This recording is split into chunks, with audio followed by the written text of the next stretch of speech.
Ayo simpan hartamu di langit. Infak dan sodakoh Bank Syariah Indonesia, nomor rekening 10352082887. Bank Muamalah, nomor rekening 301021555 atas nama Yayasan Khalid Basalamah. Jazakumullahu khairan. Hadits yang kita akan baca pada kesempatan ini hadits nomor 470 berbunyi dari Abu Hurairah radhiyallahu anhu dari Rasulullah sallallahu alaihi wasallam, beliau bersabda, "Lau kana li mithlu Uhudin dhahaba lasarrani alla tamurra alayya thalathu layalin wa 'indi minhu syai'un illa syai'un arsuluhu lidainin." Hadits ini muttafaqun alaih, atau diriwayatkan oleh Bukhari dan Muslim. Kata Nabi SAW, seandainya aku memiliki emas sebesar gunung Uhud, niscaya aku gembira manakala emas itu tidak sampai lewat 3 malam sementara ia masih ada padaku sekalipun sedikit, kecuali yang aku simpan untuk membayar hutang. Seperti biasa teman-teman sekalian, kita akan coba mengorek mutiara hadis ini. Yang diambil pelajaran dari hadis ini yang pertama adalah bagaimana Nabi SAW mengajarkan setiap orang beriman untuk berzuhud di dunia. Makna daripada kalau seandainya aku memiliki emas sebesar gunung Uhud, apa makna yang Anda fahami dari kalimat ini? Artinya boleh Anda memiliki emas sebesar apapun. Silakan kejar prestasi dunia Anda. Apapun yang Anda mampu kejar, kejar. Selama itu halal, bukan sesuatu yang Allah haramkan. Makna kalimat ini adalah, kalau atau seandainya aku memiliki emas seperti gunung Uhud. Artinya, Nabi SAW berharap punya harta sebanyak itu. Dan setiap orang beriman boleh. Ya. Ini faedah yang pertama. Dan kalau ada yang bertanya, apakah saya harus menjadi orang kaya? Jawabannya tentu saja iya. Apakah saya harus menjadi orang yang berprestasi? Jawabannya iya, dalam Islam memang seperti itu. Banyak sekali hadis-hadis yang mengandung optimisme untuk maju dan berkembang. Seperti hadis Nabi SAW, kalau ada bibit tanaman di tangan seseorang di antara kalian dan dia tahu besok kiamat, tetap ditancapkan. Bagaimana Abdullah bin Umar radhiyallahu anhu pernah menanam bibit pohon kurma yang mungkin akan puluhan tahun ke depan kemudian baru bisa panen gitu. Di saat beliau sudah berambut putih, alisnya putih, jenggotnya putih, sudah sangat tua. Maka orang di sekitarnya bertanya, "Wahai Ibnu Umar, kapan Anda akan nikmati ini?" Kata beliau, "Kalau bukan aku yang menikmati, maka akan dinikmati oleh orang setelahku." Beliau sangat faham, tetap ini prestasi dunia bisa dikejar, dan nanti pahalanya akan kita dapatkan kalau bermanfaat bagi orang lain. Begitu kurang lebih makna daripada zuhud itu. Artinya, dunia kita kejar. Karena ada orang subhanallah yang Allah amanahkan jabatan misalnya. Lalu dia tunggangi jabatannya untuk mengejar yang ke akhirat. Seperti kasus Khulafa Rasyidin, Abu Bakar, Umar, Uthman, Ali. Para raja-raja yang datang setelah dinasti Umayyah, dinasti Abbasiyah, di Uthmaniyah. Ada beberapa mereka yang menonjol sekali dengan urusan kekayaan, kekuatan mereka, kesempurnaan fisiknya. Lalu kemudian ditunggangi untuk mendapatkan yang terbaik di akhirat sana. Dengan banyak bersedekah, banyak berjihad, dan seterusnya. Ya. Jadi, perlu difahami bahwasanya orang-orang yang zuhud ini adalah orang yang memiliki kejayaan di dunia. Mereka punya kejayaan, tapi dibawa kejayaan tersebut untuk akhirat. Tadi orang kalau diberikan jabatan, orang yang diberikan kekayaan misalnya, dengan kaya raya dia banyak membangun masjid, rumah anak yatim, fasilitas umum, dipakai untuk sekolah-sekolah, ya, agar menyebarkan ilmu Allah subhanahu wa syariat Allah subhanahu wa ta'ala. Ini semua adalah dunia. Dia harus punya dunia supaya dia bisa membiayai dakwah, membiayai ilmu, ya, bersedekah untuk orang-orang miskin dan seterusnya. Ya. Itu kan bisa. Orang diberikan kelebihan fisik, maka dia bisa tunggangi kelebihan fisik tersebut, ya, untuk digunakan di jalan Allah subhanahu wa ta'ala. Seperti kalau dia punya kekuatan fisik ekstra, dia menggunakan untuk, ya, berjihad di jalan Allah pada saat memang itu ada, ya, dengan cara dari syariat, yang disyariatkan oleh Allah SWT dengan cara yang benar, bukan yang disalahgunakan seperti sebagian orang di masa-masa kita sekarang.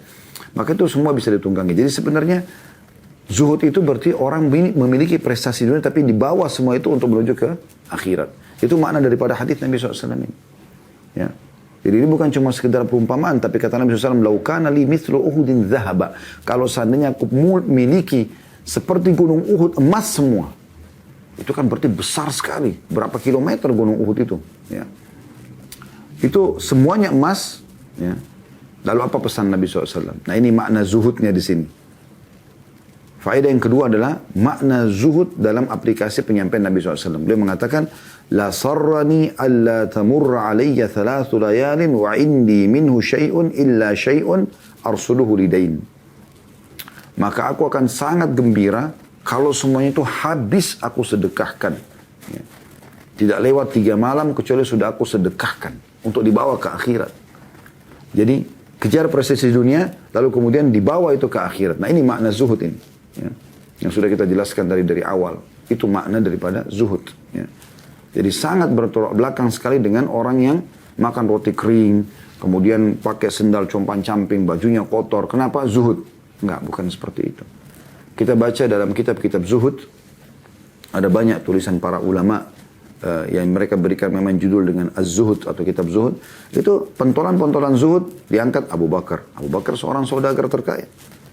Kata Aisyah radhiyallahu anha dalam sebuah riwayat yang sahih, "Kana Abu Bakar atjar Quraisy hatta dakhala fi imarah."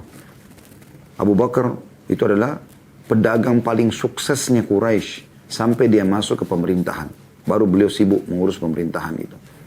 Ya, padahal beliau terkenal sekali orang yang kaya raya, tapi beliau termasuk pentolan orang-orang zuhud. Nama-nama yang awal diangkat oleh para penulis kitab-kitab zuhud. Ada Uthman bin Affan, ya, yang luar biasa. Ya, ada Umar bin Khattab yang memiliki kekuasaan wilayah yang sangat luas. Tapi beliau zuhud. Beliau tunggangi untuk menuju ke akhirat semuanya. Ya.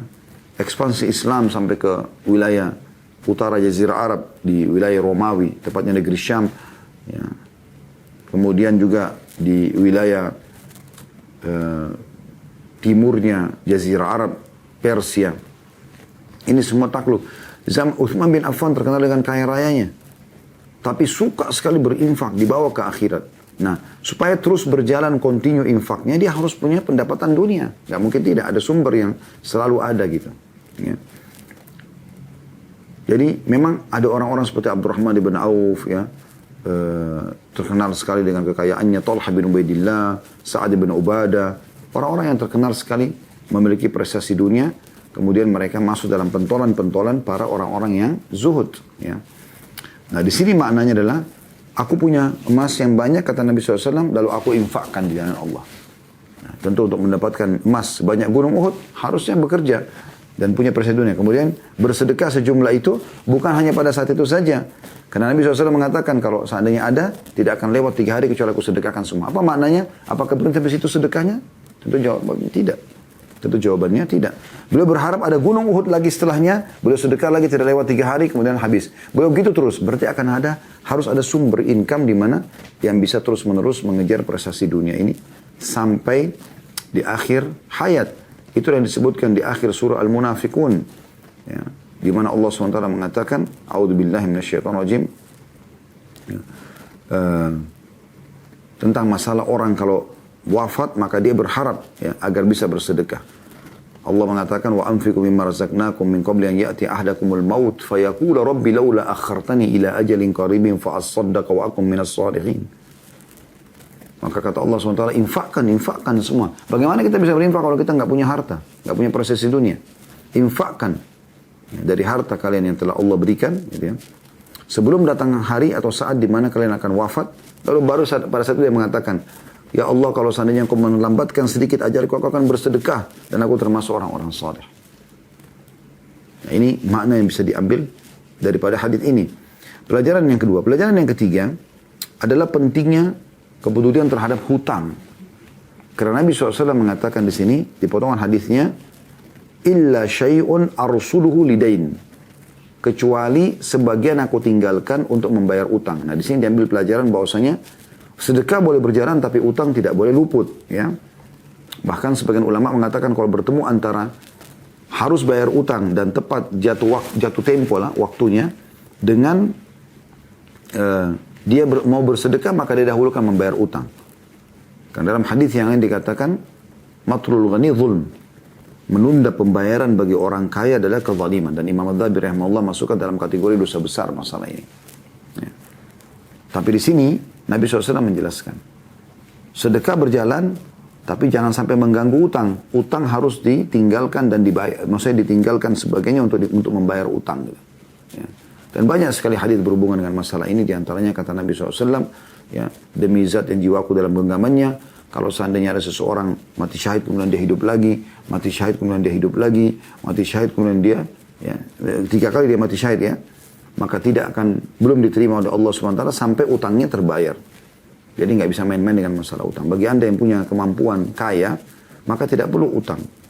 Ya, karena banyak orang sekarang seperti kasus kartu kredit misalnya, memang makin kaya makin dibesarkan limitnya. Makin diharapkan dia utang.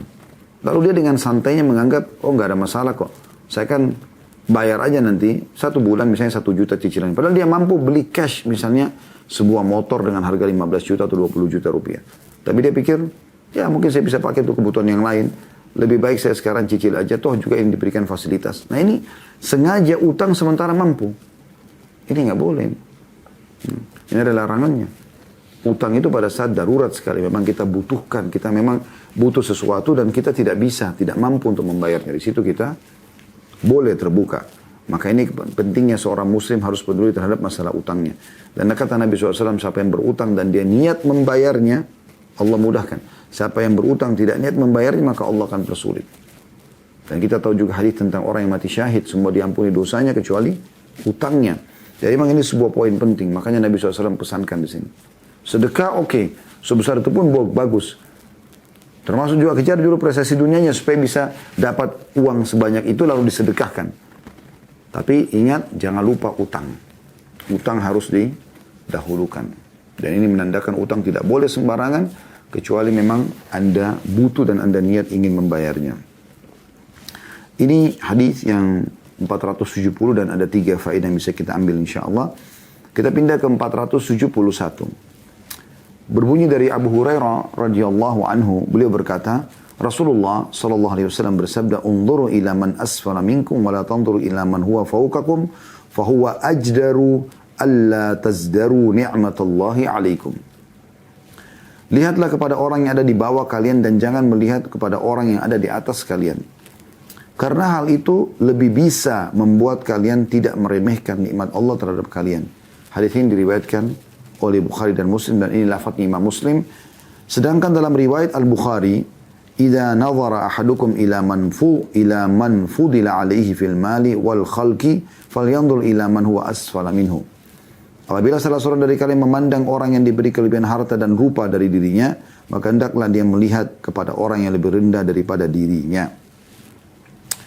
Kedua buah riwayat ini, Bukhari dan Muslim, dimasukkan oleh Imam Nawawi rahimahullah dalam bab kitab zuhud ini, karena memang sangat penting ya, agar kita bisa selalu bersyukur kepada Allah SWT atas segala nikmat yang Allah berikan. Dan ini sekali lagi juga menekankan sekali makna zuhud. Kalau dia adalah mendahulukan akhirat dari dunia, tapi dunia tidak boleh dilupakan. Karena di sini Nabi SAW menjelaskan dalam hadis, perhatikan makna umumnya hadis dulu. Lihatlah kepada orang yang ada di bawah kalian dan jangan melihat kepada orang yang ada di atas kalian. Makna jangan lihat orang di atas kalian berarti dalam kondisi orang ini punya kelebihan. Misalnya dia sudah punya pekerjaan, badannya sehat, dia punya sebagian harta, dia punya pasangan hidup. Maka nikmat-nikmat ini jangan dipertemukan dengan orang yang lebih baik daripada dia. Berarti kan maknanya dia punya prestasi dunia itu ada gitu. Jangan dipertemukan dengan orang yang lebih cantik istrinya, lebih gagah suaminya, lebih bagus mobilnya, lebih besar rumahnya, lebih tinggi jabatannya. Bukan itu. Tapi lihat orang yang di bawah. Tapi yang perlu kita tarik benang merahnya adalah Nabi SAW sedang bicara tentang masalah orang, maksud dalam bab zuhud di sini, orang yang punya prestasi dunia, jangan lihat orang yang di atasnya, lihat orang yang di bawahnya. Artinya memang dia punya prestasi dunia, tapi jangan lihat orang yang lebih baik daripada dia dari sisi ya, keadaan dan kondisinya, ya, sehingga dia tidak bersyukur kepada Allah SWT. Jadi ini lebih menekankan masalah makna zuhud itu, kembali kepada apa yang tadi telah kami sampaikan. Baik, pelajaran pertama dari hadis ini adalah wasiat Nabi SAW agar selalu bersyukur kepada Allah Subhanahu wa Ta'ala atas segala nikmat. Sekecil apapun nikmat, maka syukuri. Selalu lisan kita mengatakan Alhamdulillah, Alhamdulillah. Ya. Dalam riwayat hadis dijelaskan kalau seandainya nikmat itu datang kepada kita, kita membaca Alhamdulillahilladzi bi ni'matihi tatimmus shalihat. Segala puji bagi Allah yang dengan izinnya lah semua kebaikan-kebaikan ini bisa tersempurnakan. Kalau kita sedang dicoba oleh Allah SWT, tetap anjuran dalam hadis mengatakan alhamdulillahi ala kulli hal. Ada kalimat alhamdulillah, berarti kita mensyukuri keadaan kita, baik dalam keadaan nikmat ada ataupun cobaan sedang ada. Karena kita tidak tahu, cobaan ini ya mungkin baik buat kita. Dan memang banyak sekali cobaan baik buat orang tersebut. Minimal sekali, kata ulama, orang kalau lagi diuji oleh Allah SWT itu, pertama mengingatkan dia tentang masalah hinanya dunia ini dan akan sebentar dia akan lewatin. Karena kalau orang dalam nikmat terus dia bisa lalai. Cobaan itu akan mengingatkan dia masalah itu. Kemudian selanjutnya, ya, dia jadi tahu kalau semua ini bukan milik dia, apa yang sedang dia miliki. Karena kapan dia meninggal akan ditinggal semuanya. Gitu kan? Lalu kemudian yang ketiga, dia teringkaskan umurnya dalam ketaatan kepada Allah SWT. Orang kalau lagi sakit, orang lagi ada musibah, ada masalah. Dia kalau diajak bermaksiat oleh teman-temannya, dia nggak akan mau. Flu demam saja, diajak ke diskotik, dia nggak mau. Sebenarnya dia sedang memangkas umur dia, yang tadinya bisa digunakan maksiat, itu tidak melakukan kemaksiatan tersebut. Allah SWT berhentikan dia di situ, dengan hikmah Allah SWT. Dan sekian banyak hikmah dari masalah musibah yang sedang datang. Makanya kita juga atau dianjurkan mengatakan alhamdulillah ala kulli hal. Segala puji bagi Allah atas segala keadaan. Dia itu dalam keadaan musibah sedang ada.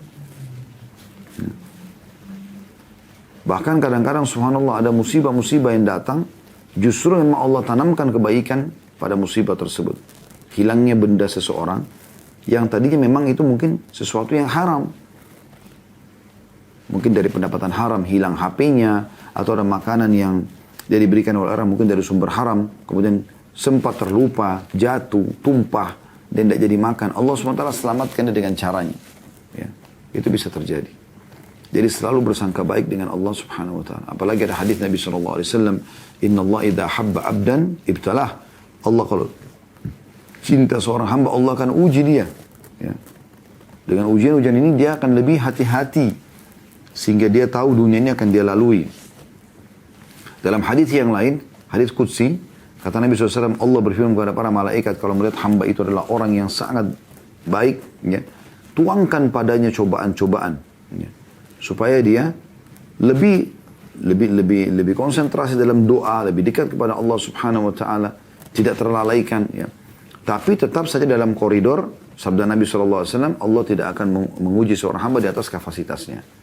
Dalam Al-Qur'an Allah katakan, la yukallifullahu nafsan illa wus'aha. Allah tidak akan uji seorang hamba di atas kemampuan dia. Ini pelajaran pertama yang bisa kita ambil dari hadis, ya. Jadi bagaimana kita mensyukuri nikmat Allah Subhanahu wa taala. Yang kedua, tata cara agar kita mudah bersyukur. Yaitu dengan melihat orang yang selalu lebih di bawah dari kita dari sisi nikmat. Ini ada hal yang perlu kita garis bawahi. Kalau kita sedang mau bersyukur kepada Allah, maka kita lihat orang yang lebih di bawah kita. Kalau kita sedang ingin sabar dalam cobaan, lihat orang yang di atas kita. Ya. Saya kasih contoh, kalau bersyukur, sebagaimana hadis ini, ya, hadis Nabi SAW, lihat orang yang di bawah. Misalnya kita punya sepeda, jangan lihat orang yang punya motor, karena kita tidak akan bersyukur, lihat orang yang masih jalan kaki. Kita punya motor, jangan lihat orang yang punya mobil, kita lihat orang yang masih pakai sepeda.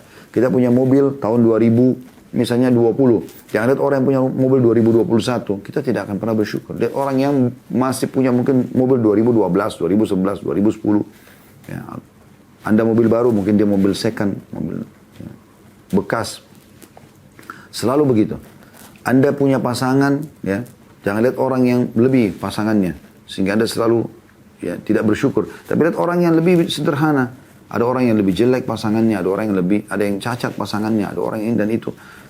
Anda diberikan anak 2, jangan lihat orang yang, ya, misalnya punya anak 10. Enggak, Anda lihat orang yang belum punya anak. Ini supaya kita selalu lihat orang yang di bawah. Jadi ini semua konsepnya supaya bersyukur kepada Allah SWT.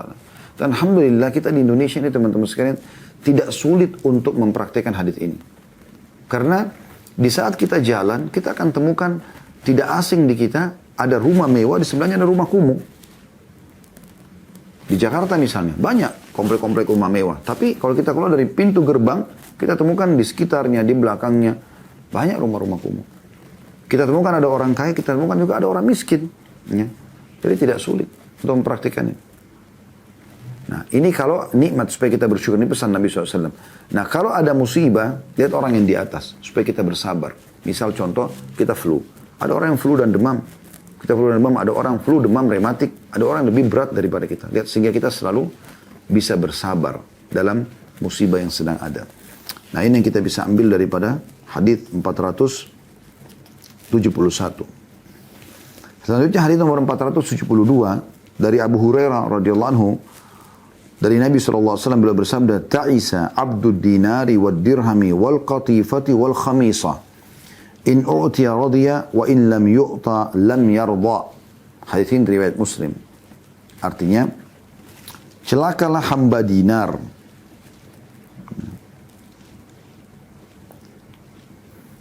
Celakalah hamba dirham, kain yang berhias, dan pakaian-pakaian. Apabila dia diberi ridho, dan apabila dia tidak diberi, maka dia tidak ridho. Jika ada footnote nomor 425, ta'isa dalam hadis yang artinya tadi celaka, ya, itu berarti celaka, ya, atau rugi. Kemudian juga dikatakan makna daripada khamisah adalah pakaian atau kain segi empat, dibahasakan begini. Semua dijelaskan dalam riwayat Bukhari. Baik, ini secara umum kita baru baca hadis dan juga terjemahannya. Kita akan masuk kepada bahasan ini. Hadis ini dimasukkan juga oleh Imam dalam kitab Zuhud karena memang menjelaskan kepada kita tentang masalah itu. Secara global makna hadis adalah kalau ada orang kejar dunia saja dan melupakan akhiratnya, sibuk dengan uang, ya, karena disebutkan dinar, biasanya ini masuk dalamnya emas, dirham, ya, kemudian pakaian-pakaian, ya di sini hiasan-hiasan, sibuk dengan itu sehingga dia lupa akhiratnya, maka ini orang yang masuk dalam kerugian, celaka, binasa, rugi, ya. Itu secara global makna daripada hadis ini. Artinya, bukan berarti kita tidak boleh pakai pakaian yang bagus, ya. Kemudian kita memiliki harta yang banyak, bukan seperti itu. Sebagaimana sudah kami jelaskan dari awal. Tapi akan kena makna hadis ini, dia celaka, dia rugi kalau seandainya dia tidak tunggangi harta yang dia miliki, keindahan yang Allah berikan kepada dia untuk akhiratnya. Itu maknanya. Ya. Makanya pada saat Abdurrahman bin Auf meninggal dunia, bagaimana di gudang harta beliau ditemukan bertumpuk-tumpuk emas. Dan saking banyaknya, dan emas itu sampai berbaur satu sama yang lain karena lamanya tertumpuk, maka dibagi dengan cara menggunakan kampak, ya. Lalu dibagikan dan setiap istrinya mendapatkan banyak sekali peninggalan harta pada saat itu. Radhiyallahu anhu.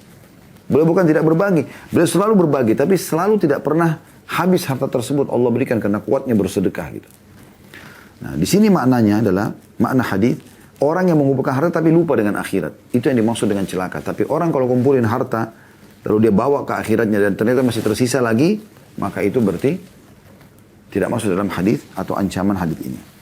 Baik, kita ambil pelajaran pertama dari hadis adalah makna kalimat ta'is. Ta'is artinya celaka, bisa bermakna celaka di dunia dan celaka di akhirat. Itu yang umumnya disampaikan oleh para ulama, celaka dunia, celaka akhirat. Di dunia dia celaka, ya, karena akan tersibukkan selalu dengan harta itu dan ketakutan-ketakutan yang muncul, takut hilang, takut dicuri, takut kebakaran kalau kita sekarang. Itu berarti celaka dia. Dihabiskan umurnya untuk itu, tidak ada ketenangan. Di akhirat akan banyak sekali hisabnya. Ya, karena dalam hadis yang sahih dijelaskan, pada saat orang meninggal dunia tidak akan beranjak kaki seorang hamba hari kiamat sampai ditanya tentang 4. Ya, salah satunya adalah harta, dari mana dia dapatkan, kemana dia keluarkan. Dan sudah pernah kami titik beratkan teman-teman sekalian, ya, kondisi harta itu ada yang sangat baik sekali, sumbernya halal, keluar pada yang halal. Ini yang terbaik. Dan ini harus kita jadikan sebagai pegangan kita dalam melalui kehidupan di muka bumi ini. Maksudnya, kita selalu punya sumber pendapatan yang benar, lalu kita keluarkan juga pada sumber yang benar. Ini yang terbaik. Yang kedua adalah sumbernya halal, tapi dikeluarkan pada yang haram. Dan ini tidak boleh. Dia dapat pahala karena cari sumber halalnya, tapi pada saat gaji yang dia terima, hasil bisnisnya dipakai untuk berzina atau minum khamr, makanya jadi haram. Dia satu sisi dapat pahala, sisi yang lain berdosa. Karena pengeluarannya, dan Allah akan tanya. Dari mana dia dapatkan sudah jelas, tapi kemana dia keluarkan ini jadi salah. Golongan ketiga, terbalik. Sumbernya haram, tapi dikeluarkan pada yang halal. Ini nggak boleh. Misalnya hasil korupsi, hasil curian, tapi dipakai untuk umrohin atau hajiin orang tua, bangun masjid. Ini tidak mungkin. Allah suci. Inna Allah tayyibun, la yaqbalu illa tayyibah. Allah suci, bersih, tidak terima kecuali yang suci dan bersih. Dan yang terakhir yang paling buruk adalah sumbernya haram, keluar pada yang haram pula. Hasil pencurian dipakai berzina. Nah, ini hal yang paling buruk tentunya ya. Jadi ini pelajaran pertama, makna daripada ta'is, artinya rugi. Rugi dunia, rugi akhirat. Di dunia dia rugi karena terus sibuk dengan hartanya, dia terhambahkan dengan harta tersebut, dan di akhirat dia akan banyak sekali hisabnya. Pelajaran kedua, penyebutan tentang jenis-jenis harta ini. Abdud dinar, dirham, qatifa, khamisa. Ya. Ini berkisar kepada harta. Dan ini yang umumnya harta orang jadikan sebagai kebanggaan. Harta yang melimpah, kalau kita sekarang mungkin di rekening yang membengkak. Ya. Atau mungkin simpanan emasnya, simpanan peraknya. Ya. Dan juga pakaian-pakaian yang suka dipakai untuk sombong, penampilan di depan orang. Ya. Sampai-sampai pada tingkat mereka menggunakan harta-harta ini untuk bermaksiat kepada Allah SWT. Ya, mana ada orang pergi diskotik pakai baju biasa? Orang pasti pakai baju yang bagus, sepatu yang bagus. Dia pakai hartanya untuk maksiat kepada Allah SWT. Sebaliknya orang pergi masjid selalu pakai baju yang lebih sederhana. Ya. Atau orang silaturahim dengan keluarganya. Atau ya. Tapi kalau untuk maksiat, mereka menggunakan umumnya adalah hal-hal yang baik. Gitu. Yang baik dari sisi jenisnya ya. Pakaian atau harta tersebut. Mobil yang terbaik. Ya, supaya bisa berbangga-bangga, pakaian yang terbaik. Ini semua yang dimasukkan. Makanya Nabi SAW sebutkan, jenis-jenis harta ini bukan berarti tidak ada harta yang lain. Karena masih ada tunggangan. Ya. Kalau zaman dulu orang kuda, unta. Kalau sekarang mungkin mobil, ada mobil, mungkin mobil pribadi, pesawat pribadi, kapal pribadi, dan segala macam. Ini pelajaran kedua, jenis-jenis harta ini maksudnya jenis-jenis harta yang umumnya orang jadikan sebagai kebanggaan dan melalaikan dia terhadap dunia. Terhadap akhirat maksudnya. Pelajaran yang ketiga dari hadis adalah potongan terakhir hadis Nabi SAW, in utiya radhiya wa in lam yu'ta lam yarda. Dan ini tolak ukurnya. Kalau dia diberi oleh Allah, dia menerima. Kalau dia tidak diberi, maka dia tidak menerima. Ini tolak ukurnya. Artinya, kalau ada orang, Allah berikan kepada dia dinar, dirham, pakaian yang bagus, harta yang melimpah gitu. Lalu dia ridho dalam setiap keadaan. Apakah pada saat lagi memuncak rezeki tersebut atau sedang ada ujiannya. Bangkrut usaha, utang tidak dibayar, dia terima semua keadaan. Sebagaimana perkataan Ali bin Abi Thalib, siapa yang Allah karunia untuknya harta, maka sebaiknya dia memperindah jamuan tamunya, melanjutkan hubungan silaturahim, dan dia bersabar terhadap ujian di harta tersebut. Ya. Ada saatnya nanti harta itu akan jadi cobaan buat dia. Kecuali orang yang sibuk terus mengeluarkan harta tersebut jalan Allah, itu lain. Tapi kalau orang itu masih menyimpan, maka akan ada ujian. Nah, kalau ada orang ridho dengan pemberian Allah SWT, dia sudah buat sebuah program, ternyata program itu tidak bisa berjalan atau belum bisa berjalan. Maka dia terima. Ada proyek yang bisa berjalan, ada proyek tidak bisa berjalan. Dia terima semua keadaan itu. Maka dia tidak masuk dalam makna kalimat awal ta'is, celaka. Karena dia tolak ukurnya di sini, dia ridho ya, dalam setiap keadaan, maka tidak masuk dalam makna kecelakaan. Tapi kalau dia tidak ridho dengan ini, maka masuk dalam masalah ini. Ya, Nabi SAW mengatakan kalau dia diberi, dia ridho. Kalau tidak diberi, maka dia gerutu. Ya. Dia gerutu. Seakan-akan memprotes keputusan Allah Subhanahu wa Ta'ala. Ini makna atau mutiara yang ketiga yang bisa kita ambil dari hadis ini. Kita akan lanjutkan nomor hadis 473 dari Abu Hurairah radhiyallahu anhu. Beliau berkata, laqad ra'aitu sab'ina min ahli as-suffa ma minhum rajulun 'alaihi rida imma izarun wa imma kisa qad rabatu fi 'anakihim faminha ma yablughu nisfa as-saqain wa minha ma yablughu al-ka'bain fayajma'uhu bi yadihi karahata an tura auratuhu. Hadis ini riwayat Bukhari. saya telah melihat 70 orang dari ahli suffa. Tidak seorang pun dari mereka yang mengenakan baju yang ada hanya kain sarung atau kain yang mereka ikatkan pada leher mereka. Ada yang cuma sampai pada separuh betis dan ada yang sampai mata kaki. Lalu dia memegangnya dengan tangannya khawatir terlihat auratnya. Ada sini riwayat Bukhari sebagaimana kita jelaskan tadi. Seperti biasa teman-teman sekalian kita coba bedah hadis ini. Secara umum ini adalah penyampaian Abu Hurairah radhiyallahu anhu tentang keadaan ahli suffah. Dan beliau termasuk bergabung dalam ahli suffah tersebut. Ya. Dan makna suffah adalah sebuah lokasi yang berada di belakang rumah dan masjid Nabi SAW yang beliau siapkan khusus untuk orang-orang yang mau menuntut ilmu dari kalangan orang-orang miskin. Ya. Dan itu bisa menampung sampai 300 orang. Itu makna suffah. Abu Hurairah menggambarkan tentang kondisi orang-orang miskin yang ada di wilayah atau di sekitar tempat suffah tadi. Yang mereka tidak memiliki baju secara khusus yang bisa digonta-ganti. Tetapi mereka memiliki izar. Ya. Imma izarun wa imma kisa. Makna izar adalah sarung. Ya. Dan makna kisah adalah pakaian yang diletakkan dari punggung lalu terdungklai ke bawah. Ya. Maka keadaan mereka kalau bukan sarungnya yang dinaikkan ke atas sehingga setengah betisnya kelihatan atau memang yang dari atas diturunkan ke bawah. Ada di antara mereka keadaannya diceritakan yang sampai mata kakinya atau di atas mata kakinya artinya pakaiannya cukup panjang. Ada juga yang sampai ke betis saja. Ini makna globalnya ya, hadis ini. Kita akan ambil coba mutiara dari hadis ini. Yang pertama adalah kejelian Abu Hurairah radhiyallahu anhu dan keutamaan beliau sendiri. Sudah sering kami sampaikan teman-teman sekalian dalam hadis-hadis Nabi SAW ada di antara sahabat Nabi yang langsung masuk to the point menyampaikan sebuah pesan yang Nabi SAW sampaikan. Ini umum dan ini bagus gitu. Tapi ada di antara mereka yang lebih peka lagi. Mereka coba menceritakan tentang keadaan bersama Nabi SAW, keadaan para sahabat Nabi. Mungkin di saat itu tidak terlalu bermanfaat bagi mereka.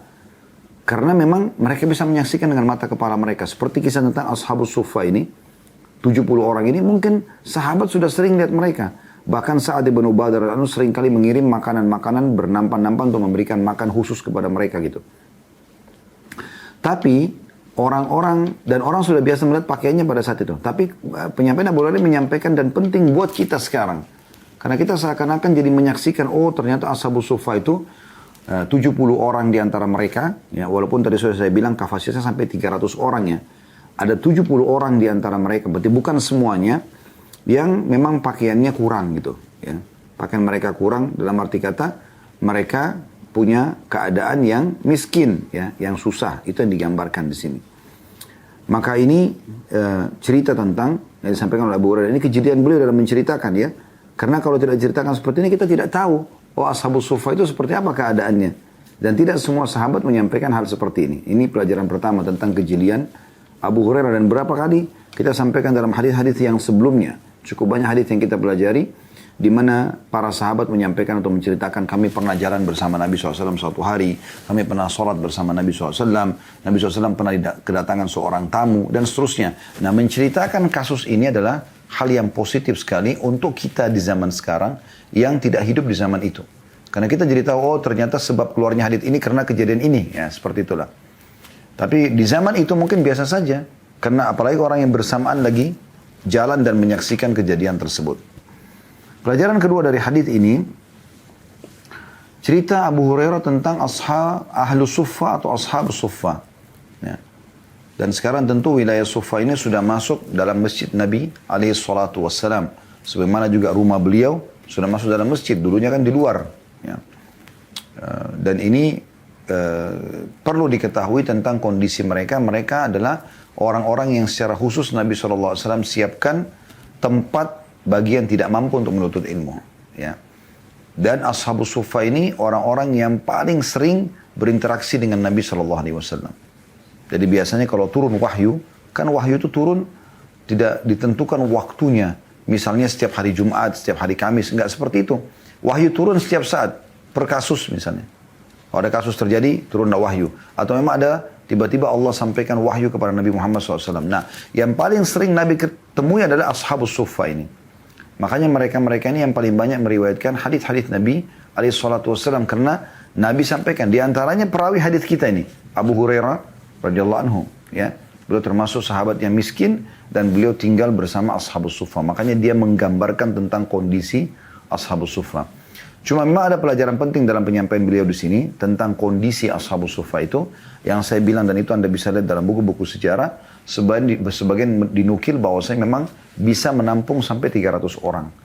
Dan ini menandakan bukan semua Ashabus Suffa itu pakaiannya seperti ini, tapi ada di antara mereka yang seperti ini, ya. Keadaan mereka memang miskin.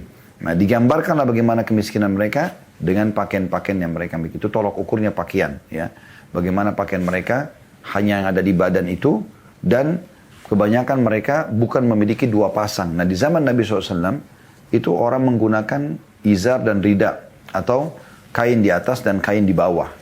Ya. Mirip dengan kita kain ihram, ya. Kalau orang berumrah, hanya saja memang dia berbentuk seperti pakaian. Nah, Ashabus Suffa 70 orang ini, mereka hanya punya bagian atas atau bagian bawah saja. Tapi memang bagian atasnya pun panjang, ya. Mirip seperti gamis. Nah, cuma mereka sudah tidak punya lagi kain di bawahnya. Jadi hanya satu lembar itu saja. Nah, sampai di sini dijelaskan bagaimana mereka ada yang memegang kain itu khawatir auratnya terlihat. Atau yang punya dari bawah, seperti sarung yang ditarik ke atas, ya. Sehingga ini biasa membuat setengah betis atau bagian betisnya terlihat. Nah, ini pelajaran lain tentang masalah Ashabus Suffa itu sendiri, bagaimana kondisi dan keadaan mereka. Kemudian pelajaran yang terakhir yang bisa kita ambil dari hadis adalah bagaimana keadaan zuhud itu bisa diambil dari masalah ini. Bukan berarti teman-teman sekalian inilah kondisi zuhud. Karena kita sudah jelaskan tadi, orang zuhud itu termasuk juga masuk dalamnya, bisa masuk dalam kategori zuhud orang yang punya pakaian bagus, kendaraan yang bagus, dan seterusnya. Karena memang, ya, dia menunggangi untuk akhiratnya. Ya. Tetapi ini ada kondisi seperti ini juga bisa difahami dengan makna zuhud. Maksudnya, orang yang miskin, tapi dia gunakan, dia tidak lalai, bukan dengan kemiskinannya lalu dia lalai terhadap akhirat. Kemiskinannya dia tunggangi untuk menuju ke akhirat. Itu juga bisa masuk dalam makna zuhud secara umum. Artinya ini orang bisa dinilai zahid. Karena ada orang miskin, tapi tidak seperti itu keadaannya. Mereka miskin dan mereka ibadah pun, ada yang antara mereka tidak ibadah, ini sudah jelas-jelas bukan zuhud. Atau mereka ibadah karena hanya kondisi dan keadaan. Pada saat Allah ubah keadaan mereka menjadi lebih baik secara ekonomi, maka mereka meninggalkan ibadah. Nah, ini tidak masuk dalam makna zuhud itu. Karena ini punya keutamaan sendiri orang-orang zuhud ini. Anda sudah tahu tentang kisah Qarun, kaum Nabi Musa alaihissalam, diceritakan dalam Al-Quran. Ya. Kalau Qarun itu adalah min qaumi Musa, dari kaumnya Nabi Musa. Tadinya miskin, banyak kisah dinukil athar tentang dia, tapi diantaranya adalah dia sempat bertemu dengan Musa alaihissalam, lalu dia minta agar Nabi Musa berdoa kepada Allah agar dia diberikan kekayaan. Lalu kemudian Nabi Musa pun berdoa dan Allah berikan dia kekayaan.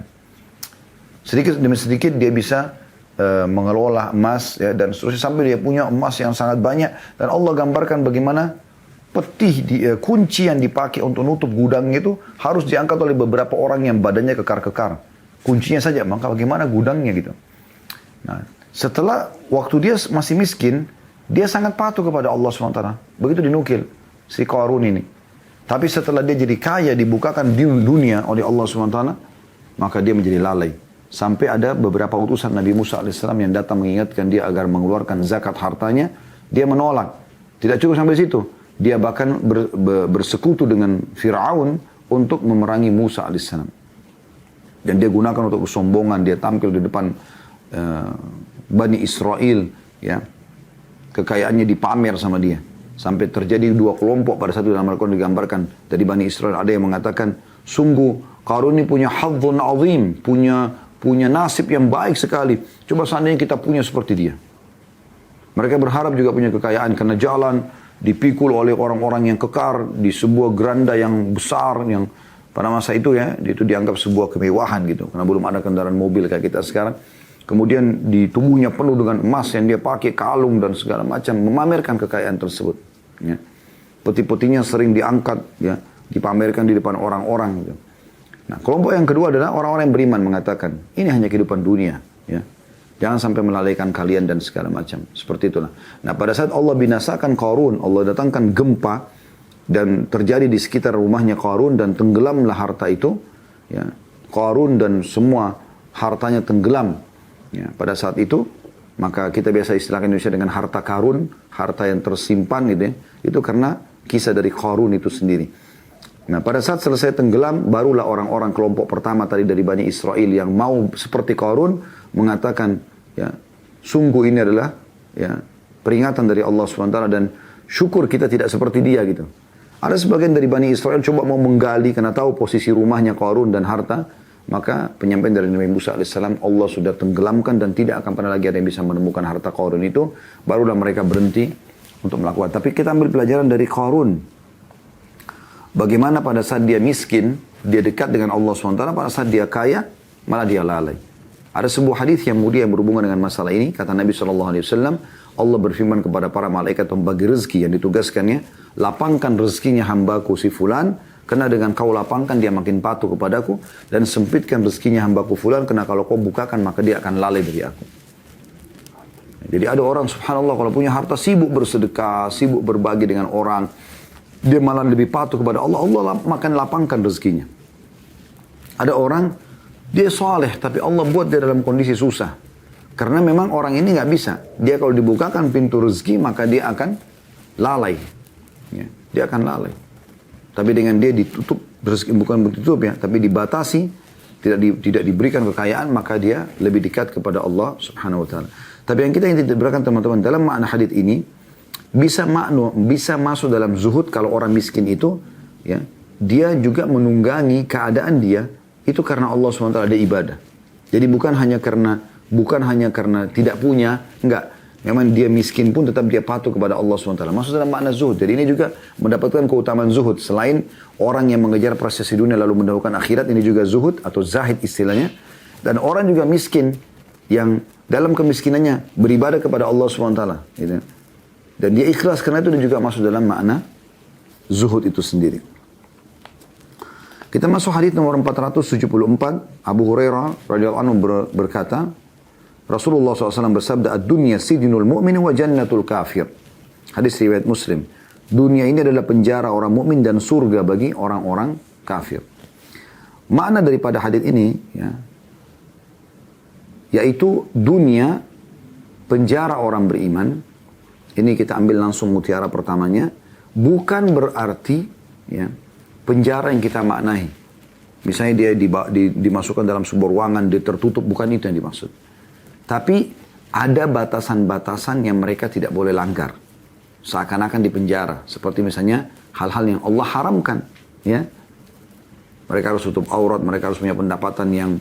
Jadi menjaga pergaulan, mereka harus menjaga pendapatan, ya. Mereka harus melakukan ketaatan-ketaatan, mereka meninggalkan kemaksiatan. Dan umumnya disatukan dalam satu perkataan yang disampaikan oleh Imam Ahmad rahimahullah waktu ditanya oleh seseorang muridnya mengatakan, kapan kita bisa beristirahat? Karena orang ini tahu, kita disuruh tuntut ilmu, kita disuruh sholat 5 waktu, kita disuruh sholat sunnah, kita disuruh menjaga yang pandangan dari yang haram, pendengaran dari yang haram. Kita banyak hal yang dibatasi gitu. Maka Imam Ahmad mengatakan, ya, ketenangan dan kedamaian itu kita akan temukan pada saat kita sudah masuk ke dalam surga. Gitu.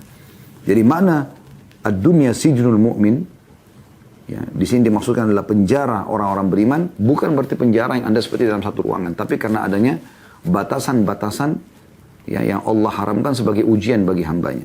Ya, Allah bisa halalkan semuanya sebenarnya, tapi Allah menguji hambanya di sini. Liyabluwakum ayyukum ahsanu amala, dalam surah Al-Mulk ayat 2, ya. Agar menguji kalian siapa dan kalian yang baik amalnya gitu. Sementara potongan yang kedua dari hadis atau mutiara yang kedua adalah wajannatul kafir, dan surganya orang-orang beriman. Surga sini bukan surga yang Anda bayangkan di akhirat sana, bukan. Makna surga di sini makna duniawianya. Artinya seperti dia di surga, karena kan orang di surga di akhirat nanti bebas, boleh makan apa saja, boleh minum apa saja, boleh buat apa saja. Ya. Tapi di surga sana di akhirat nanti Allah akan berikan kita akhlak yang mulia, kita akan baik. Sementara orang-orang kafir di dunia ini, dia mirip seperti berada di surga, Tanda kutip, tapi bukan surga akhirat. Karena dia boleh buat apa saja, bagi dia tidak ada yang haram. Ya. Dia boleh berzina, dia boleh mabuk, dia boleh semuanya. Dia bisa lakukan. Bagi dia tidak ada batasannya gitu. Ya. Makanya ini dimaksud dengan wajannatul kafir. Kita akan masuk teman-teman sekalian hadis terakhir yang kita bahas pada kesempatan ini, hadis nomor 475 dari Ibnu Umar radhiyallahu anhu. Beliau berkata, akhadha Rasulullah sallallahu alaihi wasallam bimankibayya. Saya ulangi, akhadha Rasulullah sallallahu alaihi wasallam bimankibayya faqala kun fid dunya ka'annaka gharibun aw 'abiru sabil. وقال وكان ابن عمر رضي الله عنه يقول إذا أمسيت فلا تنتظر الصباح وإذا أصبحت فلا تنتظر المساء وخذ من صحتك لمرضك ومن حياتك لموتك. Artinya Rasulullah SAW pernah memegang kedua pundakku. Lalu beliau bersabda, jadilah kamu di dunia ini seperti orang asing atau orang yang melintasi jalan. Lalu Ibnu Umar berkata radhiyallahu anhuma, apabila kamu tiba di sore hari, maka janganlah menunggu pagi hari. Dan apabila kamu di pagi hari, maka janganlah menunggu sore hari. Pergunakanlah masa sehatmu untuk masa sakitmu dan masa kehidupanmu untuk kematianmu. Hadis ini riwayat Bukhari. Kemudian Imam Nawawi mengatakan, para ulama dalam mensyarah hadis ini mengatakan yang intinya janganlah kamu condong kepada dunia dan menjadikannya sebagai tempat tinggal. Dan janganlah membisikkan kepada dirimu bahwa kamu akan tinggal lama di dalamnya. Jangan mencurahkan perhatian kepadanya berlebihan. Jangan terikat dengannya kecuali sebatas apa yang diperlukan oleh orang asing yang tinggal di negeri lain. Dan janganlah menyibukkan diri dengan sesuatu sebagaimana orang asing yang hendak pulang ke keluarganya. Dia tidak peduli terhadapnya. Wabillahi taufik, kata beliau. Allah memberikan taufiknya. Baik, hadis ini teman-teman sekalian, secara global adalah wasiat Nabi SAW kepada Abdullah bin Umar radhiyallahu anhuma. Oleh karena itu Abdullah bin Umar menunggangi penyampaian Nabi ini dengan apa yang beliau fahami. Ya, Anda lihat bagaimana Abdullah bin Umar mengatakan dalam hadis ini, Nabi SAW memegang kedua pundakku, kemudian berkata, jadilah kau di dunia ini seperti orang asing atau orang yang lewat saja. Nah, wasiat ini diterapkan oleh Abdullah bin Umar dalam kehidupan beliau, lalu beliau menyampaikan seperti apa sih yang difahami Abdullah bin Umar ini. Beliau mengatakan, caranya supaya kau termasuk orang asing, kalau kamu tiba di pagi hari, jangan tunggu sore hari. Kalau kamu tiba sore hari, jangan tunggu pagi hari. Maksudnya, tidak ada jaminan kalau kamu tidak akan meninggal. Ya. Dan maksimalkan masa sehatmu sebelum kamu sakit. Maksimalkan ibadah, karena kalau sudah sakit, sulit ibadahnya gitu. Dan juga kehidupanmu yang Allah berikan umur ini sebelum kematianmu datang. Jadi ini pemahaman Abdullah bin Umar tentang pesan Nabi SAW tadi. Ini globalnya makna hadis. Kita akan ambil pelajarannya teman-teman sekalian dan sekaligus kita tutup insya Allah. Yang pertama adalah bagaimana akhlak dan kepedulian Nabi SAW kepada para sahabatnya. Ada kalanya Nabi SAW menyampaikan secara global wasiat tersebut. Ada kalanya Nabi SAW kepada individu, menyampaikan kepada individu. Dan ini pelajaran penting bagi para da'i. Banyak di antara da'i-da'i kita sekarang, mereka eksklusif. Mereka hanya mau datang pengajian selesai. Tapi secara individu, kalau orang mau konsultasi, kalau orang punya masalah pribadi, nggak ada yang mau tahu. Gitu kan. Apalagi kalau dihubungkan masalah konsultasi itu harus selalu ada bayarannya. Ini luput sekali. Ini jauh sekali dari apa yang Nabi SAW contohkan. Ada saatnya teman-teman sekalian, kita fokus untuk memperbaiki individual. Ada tantangan dakwah. Wahai para da'i, sadari masalah ini. Ya. Mungkin saudari Anda, mungkin saudara Anda, mungkin paman Anda, mungkin tante Anda, mungkin orang tua Anda, mungkin istri Anda atau anak Anda sendiri. Mereka butuh secara individual kita datang untuk menasihati mereka. Jangan eksklusif, jangan merasa nanti didatangin, ya, baru kemudian mau menjelaskan. Tidak. Man ra'a minkum munkaran falyughayyirhu biyadihi. Siapa yang lihat kemungkaran dia harus ubah dengan tangannya. Gak boleh dia biarkan ini. Dia harusnya, teman-teman sekalian, menjemput bola. Ada saatnya di mana menyampaikan secara umum, di pengajian-pengajian umum, tablik akbar dan segala. Ada saatnya secara individu. Mungkin dia lihat seorang yang hadir di pengajian, keluar dari masjid dengan kaki kiri misalnya. Ya. Dengan kaki kanan kalau keluar. Padahal harusnya dia keluar dengan ya, kaki kiri karena masuk masjid, kaki kanan, keluar kaki kiri. Ini salah misalnya, dia keluar pakai kaki kanannya. Harusnya masuknya gitu kan. Maka dia ingatkan secara individu. Gitu kan. Dia nasihati. Atau ada sesuatu kemungkaran yang dia lihat. Maka dia ingatkan. Atau ada orang mau konsultasi secara pribadi di saat memang waktu lowong. Tentu di sini bukan juga berarti, kalau begitu berarti dai harus selalu membuka rumahnya 24 jam, orang setiap saat datang. Bukan itu yang dimaksud. Tapi ada saat-saat tertentu di mana dia lowong, bisa dia bertanya. Saya pernah selesai sholat di Masjid Nabawi, selepas maghrib, ya, ada taklim biasa masyayikh, para ulama. Dan sebelum azan Isya, ada seorang syekh waktu itu keluar dari masjid. Saya kebetulan ada pertanyaan. Kemudian saya coba kejar beliau. Beliau kasih isyarat untuk tidak menjawab. Tidak mau ditanya dulu. Maka saya langsung maklumi pada saat itu. Kenapa? Karena memang ada saatnya mungkin beliau buru-buru ingin ke WC. Sebagian jemaah tidak mau faham masalah itu. Oh, berarti tidak mau jawab pertanyaan saya. Bukan. Kita harus bisa memaklumi keadaan dia. Dari satu sisi da'inya harus meluangkan waktu menjemput bola bagaimana hidayah sampai kepada seseorang. Karena kata Nabi SAW, La in yahdiyaka rajulan wahidan khairul laka min humurin ni'am. Kumpulkan semua kebaikan dunia ini, mobil mewah, rumah mewah, harta melimpah, segala macam hal, itu diistilahkan dengan humurun ni'am. Engkau menjadi penyebab satu orang dapat hidayah lebih baik daripada semua itu. Karena semua kebaikan yang dikerjakan setelah dapat hidayah, kita akan panen pahalanya, gitu kan. Nah, setiap dai harus faham masalah ini. Ada saatnya dia kajian umum, ada saatnya mungkin dia secara individual. Gitu. Ada tata cara dia berdakwah kepada pemerintah. Ya, kata Nabi SAW, dia mengambil tangan pemimpinnya lalu dia menasihatinya. Ya, 4 mata. Kalau seandainya ya, diterima, itu dia sudah sampai pada targetnya. Kalau tidak diterima, maka dia sudah lepas tanggung jawabnya. Gitu kan. Ini poin pelajaran yang bisa kita ambil. Bagaimana Nabi SAW mengkhususkan kepada Ibnu Umar. Dan banyak riwayat-riwayat lain juga Nabi SAW begitu. Kepada Anas bin Malik, kepada Mu'adz bin Jabal. Ya, banyak riwayat yang menjelaskan Nabi SAW menasihati pribadi. Tapi karena penyampaian ini ada yang mendengarkan ataupun yang meriwayatkan Abdullah bin Umar yang terima sendiri nasihat tersebut langsung menyampaikan, maka jadi pelajaran ya bagi umat ini. Itu yang pertama. Yang kedua, wasiat Nabi SAW. Kun fid dunya ka'annaka gharibun aw abiru sabil. Jadikan dirimu di dunia ini seperti orang asing atau orang yang lewat saja. Abdullah bin Umar, salah satu sahabat Nabi yang dikenal bukan miskin, orang yang mampu. Bahkan memiliki beberapa orang istri, memiliki beberapa orang anak, memiliki harta yang cukup, dan Allah berikan umur yang panjang. Ya. Nah, Nabi SAW berikan wasiat ini untuk Abdullah bin Umar agar setelah semua kelebihan yang Allah berikan ini, ingat, kamu di dunia ini hanya asing atau orang yang lewat saja. Jangan semua ini, kelebihan yang Allah berikan membuat kamu lalai. Itu makna daripada wasiat Nabi SAW. Jadi setiap orang yang Allah berikan kelebihan, maka dia bisa kembali kepada potongan hadits ini sebagai pegangan hidupnya. Oh, saya cuma sebentar kok di sini. Ini bukan milik saya. Maka dia coba segera menunggangi hartanya, keadaannya ini, ya, untuk menuju kepada akhirat. Kalau dia orang susah, ini juga bisa diwasiat buat dia. Karena orang susah, orang yang berpenyakitan, tidak sembuh-sembuh, orang yang miskin, nggak bisa penuhi kebutuhannya. Gharib, kamu asing di dunia ini sebentar kok. Nanti kita akan menuju kepada akhirat kita. Ingat hadis Nabi SAW yang sahih. Yang kata Nabi SAW akan didatangkan penduduk dunia yang paling bahagia dari ahli neraka. Anggap dia lahir di istana, dia meninggal juga di istana. Anak raja meninggal juga dalam kondisi raja misalnya. Semua yang dibutuhkan ada, tapi ahli neraka, orang kafir.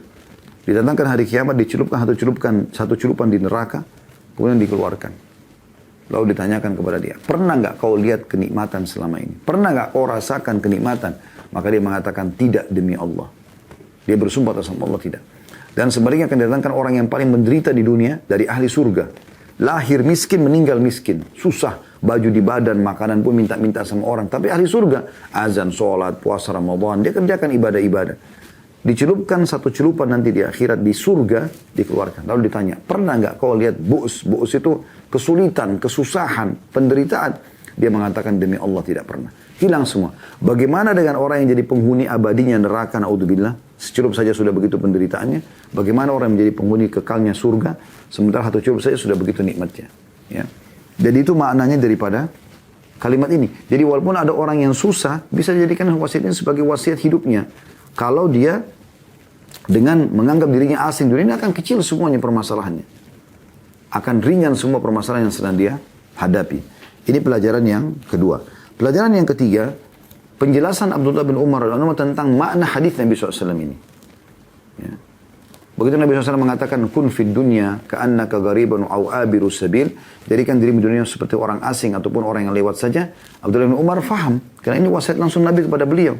Maka beliau menunggangi itu untuk menjelaskan kepada kita apa yang beliau fahami dari hadis Nabi SAW. Maka beliau mengatakan, idza amsayta fala tantadhirus sabah. Caranya supaya kau asing di muka bumi ini, selalu maksimalkan waktumu dalam ibadah. Tiba pagi jangan tunggu sore, karena tidak ada jaminan kau masih hidup. Wa idza amsayta fala tantadhirus sabah. Kalau kau tiba di sore hari, jangan tunggu pagi hari. Mungkin kau meninggal sebelum pagi hari. Ini wasiat Abdullah bin Umar, penjelasan Abdullah bin Umar tentang makna wasiat Nabi SAW yang pertama. Beliau sebutkan 3 hal di sini ya. Ini yang pertama dari Abdullah bin Umar, penjelasan tentang wasiat Nabi. Bagaimana asing di dunia dan bagaimana seperti musafir saja. Seperti orang yang lewat saja. Yang pertama tadi itu. Abdullah bin Umar mengatakan kalau tiba pagi jangan tunggu sore. Kalau tiba sore jangan tunggu pagi. Maksimalkan itu dalam ibadah. Wasiat kedua kata Abdullah bin Umar, wa khudh min sihatika lima rodik. Dan maksimalkan masa sehatmu sebelum kamu sakit. Di saat sekarang misalnya Anda ikuti pengajian ini, alhamdulillah Allah berikan kita kesehatan misalnya. Maka maksimalkan dalam ibadah ini. Jangan tinggalkan sholat sunnah. Kalau sudah bicara sunnah berarti yang wajib lebih pantas ya. Wajib sunnah jangan tinggalkan. Apapun sifatnya. Zikir, baca Quran cepat. Karena ini masih maksimal, kita bisa maksimalkan. Di saat kita sudah sakit nanti beda. Orang sakit sulit bergerak. Mungkin Anda pernah rasakan pada saat Anda lagi meriang, demam, gak bisa ke masjid. Ya. Anda lagi flu berat, mau zikir juga tidak nyaman, mau baca Quran sudah salah. Gitu kan. Apalagi kalau penyakit-penyakit yang lebih berat lagi. Itu agak sulit. Ya.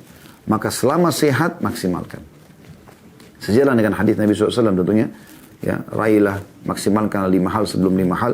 Di antaranya adalah masa sehat sebelum sakit. Ini wasiat Abdullah bin Umar, penjelasan Abdullah bin Umar tentang wasiat Nabi SAW yang kedua. Penjelasan Abdullah bin Umar ya. Kemudian yang ketiga adalah wa min hayatika li mautik, dan juga dari hidupmu sebelum kau mati. Ini lebih umum lagi. Makanya sering kami titik beratkan kalau Anda tangkap apa yang kami sampaikan. Tidak setiap pengajian tapi hampir ya. Saya selalu mengatakan Bapak Ibu sekalian, kalau Anda masih dikasih umur hari ini, maksimalkan. Karena hari ini adalah hari emas kita. Umur kita yang sebenarnya adalah yang sudah kita laluin. Kayak saya sekarang umur Allah kasih 46 tahun. Masya Allah, semoga Allah panjangkan umur di atas ketaatan. Inilah umur saya yang sebenarnya.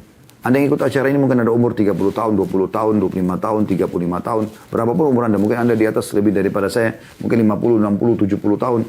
Maka itulah umur kita yang sudah kita lalui, umur kita sebenarnya. Kalau yang lalu kita sudah isi dengan ketaatan, hari ini kesempatan emas meningkatkan kuantitas dan kualitasnya. Kualitas wajib kita naikkan tingkatannya. Kalau kuantitas tergantung daripada ibadah itu boleh atau tidak ditingkatkan kuantitasnya. Kalau kayak sholat duhur, 4 rakaat sudah nggak bisa lebih, maka jangan ditambah.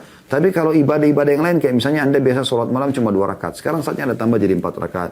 Anda tambah jadi 6 rakaat. Sholat duha tadi 2 rakaat, Anda tambah jadi 4. Dan ditambah jadi 8. Seperti itulah. Zikir Anda biasa baca, ya. Misalnya 10 kali la ilaha illallah wahdahu la syarika lah. Sekarang Anda baca jadi 100 kali. Jadi seperti itu. Anda meningkatkan yang bisa ditingkatkan secara kualitas gitu. Nah, kalau masa lalu kita berisikan dosa-dosa, hari ini hari emas kita untuk bertobat kepada Allah SWT. Hanya hari ini waktu kita. Itu pesan, itu penjelasan Abdullah bin Umar tentang sabda Nabi SAW wasiat tadi. Jangan tunggu sore hari kalau tiba pagi. Jangan tunggu pagi hari kalau tiba sore hari. Dan maksimalkan hidupmu sebelum kau meninggal. Karena kita bisa meninggal. Dan orang subhanallah meninggal itu hitungan detik teman-teman sekalian. Hitungan detik. Ya, dia tiba-tiba meninggal. Saya lagi pengajian begini, ada malaikat mau datang mencabut roh, lalu kemudian jatuh meninggal. Orang cuma tahu Khalid Basanwa pernah ceramah, selesai. Begitu juga Anda, semua kita sama. Dan ini hanya akan dikenang beberapa waktu saja. Kecuali Anda punya amal-amal yang bermanfaat. Seperti kasus Imam Nawawi rahimahullah, menulis buku ini. Ratusan tahun yang lalu beliau meninggal dunia, masih kita pakai dan kita bahas. Dan amal beliau berjalan terus, itu lain. Anda punya masjid yang Anda bangun, ada amal-amal soleh yang Anda kerjakan yang memang bisa jariah, bisa berjalan terus, itu lain. Tapi kalau tidak, Anda hanya akan dikenang beberapa hari saja. Beberapa waktu. Setelah itu selesai. Siapa di antara kita teman-teman sekalian yang masih mengenang atau mengetahui tentang kisah kakek-kakeknya? Atau ayah kakek dia? Sudah tidak ada. Bahkan ada orang mungkin tidak tahu tentang kakeknya sendiri. Mungkin dia tidak tahu karena kakeknya meninggal pada saat dia masih kecil. Artinya, ada waktu di mana generasi yang datang nanti sudah tidak mengenang lagi kita. Kecuali ada amal soleh yang kita tinggalkan yang bisa bermanfaat buat kita. Oleh karena itu maksimalkan masa hidup sebelum meninggal dunia. Allahu a'lam.